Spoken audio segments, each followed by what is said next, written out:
Hello students, today we are going to read a poem named Amanda, which is written by Robin Klein, an Australian writer who usually writes a poem for children. She is born on 28th February 1936 in the New South Wales of Australia. Some of her notable works include Hitting Ellison Ashell, Halfway Across the Galaxy and Turned Left, Came Back to Show You I Could Fly. So before proceeding to the poem, let me tell you about the theme of this poem.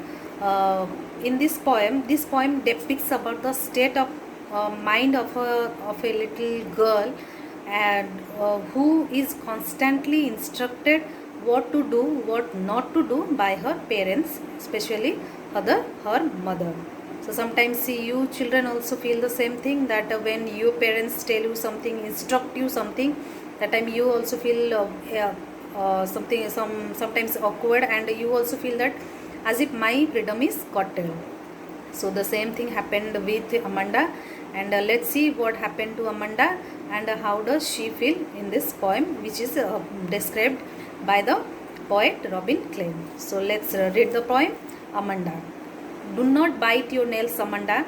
Do not hunch your shoulders, Amanda. Stop that slouching and sit up straight, Amanda. So you can guess that how Amanda's mother is very strict and authoritative in this stanza. So she wants Amanda not to bite her nails, not to hunch her shoulder. Hunch means bend her shoulder. Stop that slouching. Slouching means sit in a lazy way. Sometimes when Amanda sits in a lazy way, that time Amanda's mother usually tells her not to sit in this lazy way. You need to sit up straight. So see children, here that the word the word Amanda is repeated. So this is called repetition, one literary device which is used in this stanza. So in the next stanza, what happens, what Amanda imagines to be, and how does she feel when her freedom is curtailed by her parents.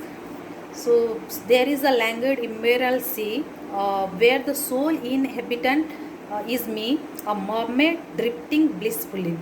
So there is a languid means relaxed, emerald means green sea, where the sole inhabitant of me, and she wants that she to be a mermaid. Mermaid, as you know, that half human and half of a fish. So here Amanda imagines to be a mermaid who will float happily, blissfully in that emerald, languid emerald sea. Languid means relaxed green sea, and she will be only there. There will be no one to instruct her. So in this stanza, she wants to be a mermaid. Next stanza, you see, did you finish your homework, Amanda? So this is a question which is put by Amanda's mother. So have you finished your homework? Did you tidy your room, Amanda? So have you finished your homework? Have you kept the things in a proper way, proper manner? I thought I told you to clean your shoes, Amanda. Besides these things also, Amanda's mother told Amanda to clean her shoes. So Amanda's mother now wants to know whether Amanda has done all this, completed all these things or not. So next stanza, what she imagines to be. I am an orphan. So do you think she is an orphan? No, she is not an orphan. She has parents, but they are very strict and authoritative. So due to this, she wants to be an orphan because she feels that her freedom is curtailed by her parents. So I am an orphan roaming the street. I pattern soft dust with my host bare feet. The silence is golden and the freedom is sweet. So she imagines to be an orphan better, and so that she can roam freely in the street. She can feel the dust with her bare host means quite still, bare feet, and there the silence is golden. Silence is golden here means there will be no one to shout at her. There will be no one to instruct her. The silence is golden and the freedom is sweet, and she will enjoy the freedom happily. There will be no one to restrict her. Then so we'll see the next stanza what happened. Do not eat that chocolate, Amanda. Remember your act, Amanda. Will you please look at me when I am speaking to you, Amanda? So in this stanza, what happens when Amanda's mother tells something to Amanda? Now she is not looking at her mother, not paying attention towards her mother, and that's why my mother said that, will you please look at me because I am speaking to you only. So do not eat that chocolate. Now she is denying.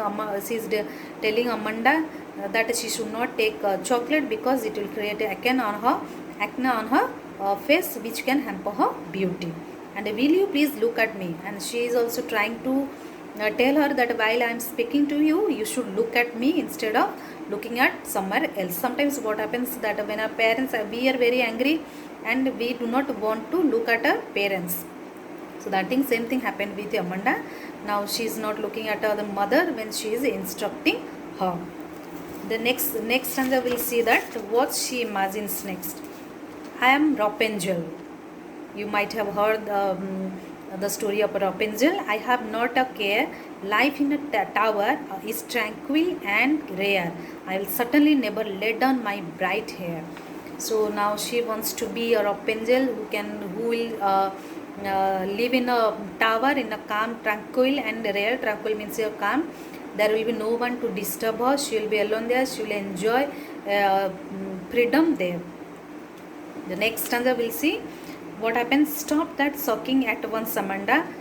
Sulking means that is silent. Now she is not responding anything. She is not looking at her mother. She is not responding, and she looks as if she is in a bad temper mood. Is described here sulking. So stop that sulking at once, Amanda. So Amanda's mother is telling to Amanda, do not show your bad temper face. You're always so moody, and you cannot show your mood to me, Amanda, because anyone would think that I nagged at you, Amanda. If you will not answer me, if you will not look at me, if you show your bad temper face, then anybody can guess that I am nagging, I am harassing you constantly, or I am instructing you constantly, and I have taken your freedom. So that anyone would think that I nagged at you, Amanda. So children, in this poem, the poet actually wants to convey the message that sometimes extreme parental restriction is not good for children, and that may also lead children in a negative way. Besides, it doesn't allow children to grow in a beautiful way or to blossom fully and freely.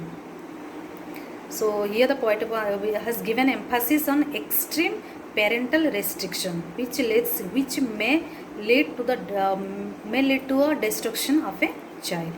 So hope children you all enjoyed this beautiful poem. Thank you.